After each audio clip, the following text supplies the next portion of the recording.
Ẹ kúrò lẹ́ o. Ẹ káàsán. Ǹjẹ́ a lè mọ orúkọ yín? Pátálàbí lórúkọ mi. Pátálàbí lórúkọ mi. A rí wípé àwọn ọ̀dọ́ kóra wọn jọ wọ́n sì ṣe ìwọ́de. Kí ni ohun tó ń ṣẹlẹ̀? À ń ṣe counting night fún èèyàn wa, ọ̀rẹ́ wa, ẹ̀gbọ́n wa, ọ̀gá wa. So SANKU Samad Adetona SANKU comedy. Samad Adetona SANKU comedy lórúkọ ẹ̀. So náà lọ ti rí i. À ń ṣe counting night fún un. Ẹ̀yin wo ni ẹ gbé ètò yìí kalẹ̀? Our Kwara State entertainer, content creator lápapọ̀. Àti onífújì ni, àti olórin, àti hip hop, àti dancer, everybody, àti theatre, everybody là ń fún ní last respect. Báwo ni ikú olóògbé yìí ṣe rí lọ́kàn yín àti lọ́kàn ẹ̀yin entertainer? Kò sẹ́ni tí ó dùn, ó dùn wá gan-an, especially kò séyàn tí ó dùn. Nígbà tá a gbọ́ ikú rẹ̀, ó bà wá nínú jẹ́. Ọ̀pọ̀lọpọ̀ wa ìmí ní shock, ìmí ò balẹ̀ sí hospital. Àwa tí a lè lọ náà tó yẹ kó àpàdà délé àpàdà ń sọkún sára, àwa náà la rí. So gbogbo ikú ẹ̀ bá wa lójijì bẹ́ẹ̀ ni ààrò kú sí níwò yìí rárá pé tí èèyàn bá tẹ̀ máa kú kó jẹ́ òun, ṣùgbọ́n àlè bọ́nà wíjọ́ bọ́nà ṣe fẹ́ nìyẹn. Ẹ ṣé púpọ̀. Ẹ ṣé gan-an. Ọ̀rọ̀ la ti gbọ́ láti ẹnu arákùnrin tí ó pera rẹ̀ ní Pátálàbí, tí ó sì sọ bí ikú SANKU comedy bí ó ṣe dùn àwọn tó. Ètò náà sì ń tẹ̀síwájú. Tí ẹ bá yẹ̀ ṣe ń darapọ̀ mọ́ wa, orí ìkànnì BBC News Yorùbá la wà. Ní báyìí a sì ti wà ní òpópónà Táíwò níbi tí àwọn ọ̀dọ́ ìpínlẹ̀ Kwara ti ń ṣe ìwọ́de ní ìlú Ìlọrin ní ìdárò gbajúgbajà adẹ́rìn pòṣónú ni Samad Adetona tí ọ̀pọ̀ mọ̀ sí SANKU comedy.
Samadi sebe ororun lákejì ikú pabiri abiriku ikú pabiri abiri rọrùn lákejì ikú tó pa babaláwo bẹ́ẹ̀ ni tí ó gbọ́fá yóò pọ̀ níṣègùn bẹ́ẹ̀ ni tí ó gbọ́ yẹ kan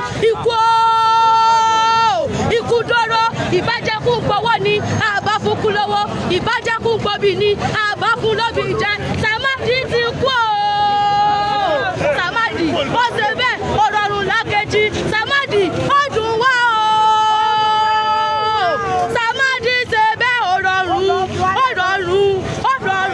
ọmọ ògo ọmọ tó lógo tí òrógo àwúlò Samadi ti kú o gbogbo wọn ní fikú lókìkí inú ayé lágbà wọn lọ́wọ́ ọba gbogbo wọn ní fikú lókìkí inú ayé gbanigbani kò ní parẹ́ dànù lọ́wọ́ àwa ọjọ́ ìbí bá ń palẹ̀ àní bá wọn sílẹ̀ ọjọ́ ìbí bá ń pọ̀nà àní bá wọn ní lọ́nà àní tọkọ òrokò bá sọkọ òrókò tó Samadi ṣe bẹ́ẹ̀ ó rọrùn lákejì ó kú tòkótòkó ó ṣe wàhálà òrógo àwúlò Samadi ó.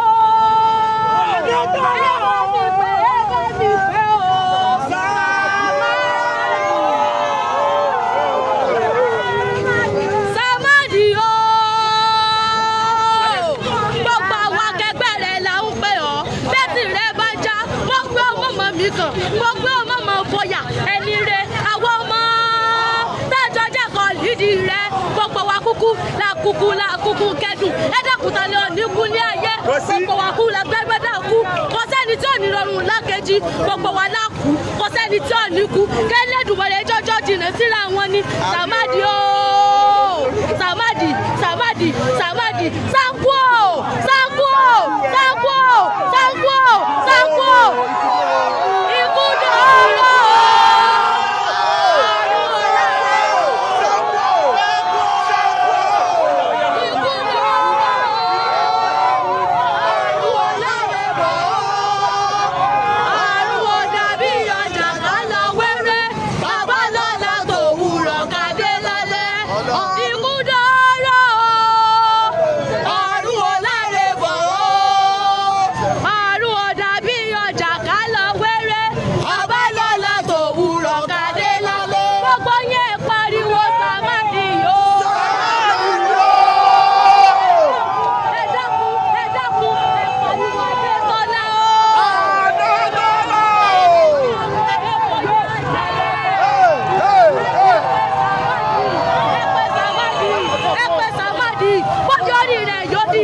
ti kú tògótògó nánú lágbára ọlọ́wọ́ bá gbogbo wo ní kú tògótògó Samadi tẹ̀lé ọ̀rọ̀rùn lákejì ọdún mi o Samadi ó jọ̀wọ́ lọ ó rẹ̀kọ́ lọ ó kúrò Samadi yó.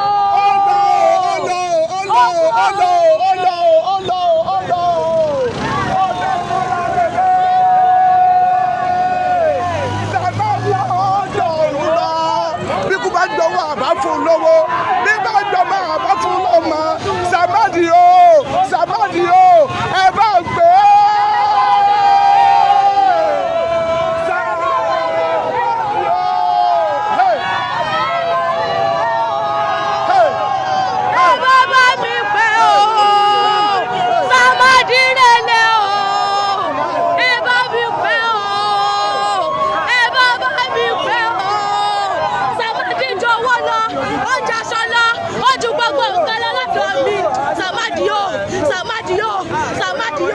Ìbájẹ́kùn gbowó ni àbákùkù lọ́wọ́ ìbájẹ́kùn gbòbí ni àbákùn lọ́bí jẹ́ Samadi tìrẹ̀lẹ̀ ẹ̀dẹ́kùn sọ́tún wá kú nánú sọ́tún kú nánú ẹ̀dẹ́kùn ẹja jọ ṣe ìdárò ẹni rẹ̀ àní ẹja jọ ṣe ìdárò ẹni rẹ̀ ṣé Samadi ti kú nánú àní ṣé Samadi ti kú nánú Samadi jọ owó lọ lọ́dọ̀ mi Samadi jọ ńlá lọ lọ́dọ̀ mi àtọ́jọ́ tí mo rí kẹ́yìn adé Samadi ọjọ́ tí mo rí kẹ́yìn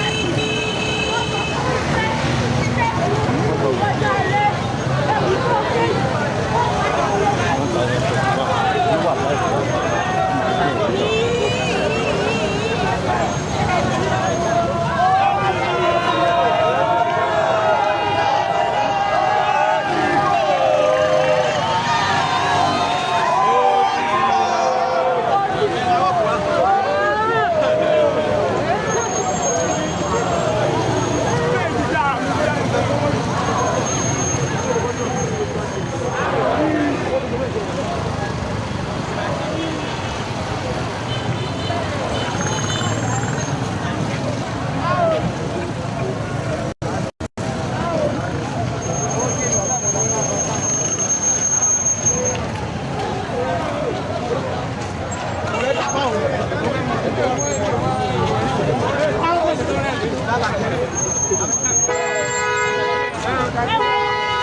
ní báyìí a rí pé bí òkùnkùn ṣe ń ṣú fẹ́rẹ́fẹ́ àwọn ènìyàn ti ń tan àbẹ́là náà ní ìgbáradì fún candlelight náà ní pẹrẹwu.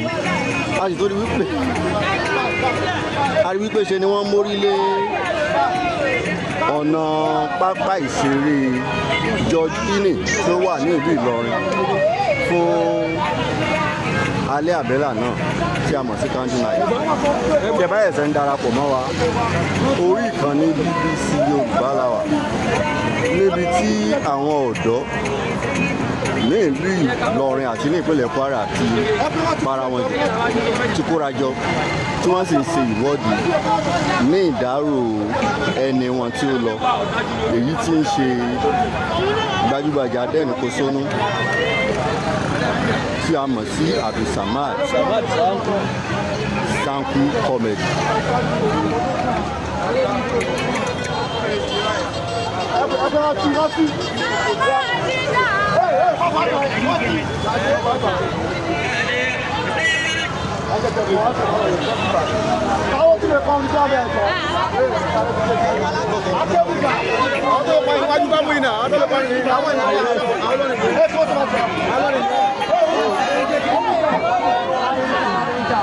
ní báyìí a fẹ́ lọ fún ìsinmi ráńpẹ́ a sì tún padà wá fún alẹ́ àbẹ́là nípa ara wu orí kan ABC Yorùbá la wà a sì kí n pé ẹkú farabalẹ̀ ńlá tààrọ̀.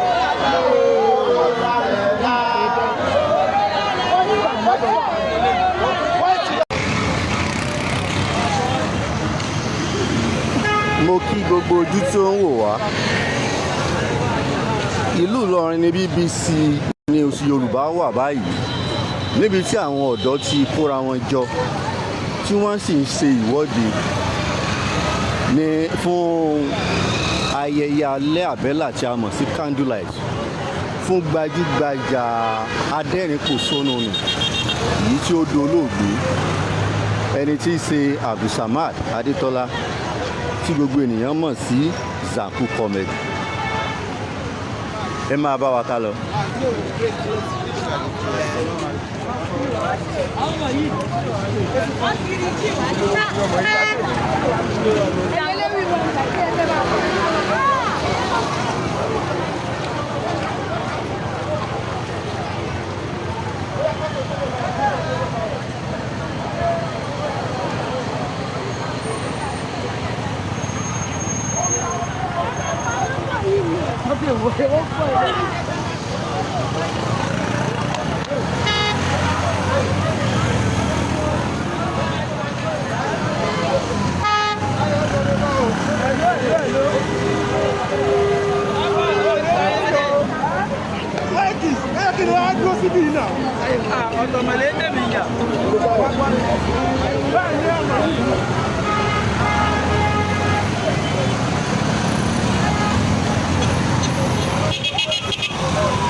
àwọn mọ́tò ló yẹ kó wà wájú káwọn èèyàn wà láàrin àwọn lè máa kí àwọn ọ̀nà lọ́nà àwọn ọlọ́pàá gẹ̀ẹ́dì àwọn ọ̀fẹ́ àwọn èèyàn láàrin láwa nìyẹn sọ pé káwọn mọ́tò yẹ kó wájẹ̀ síwájú.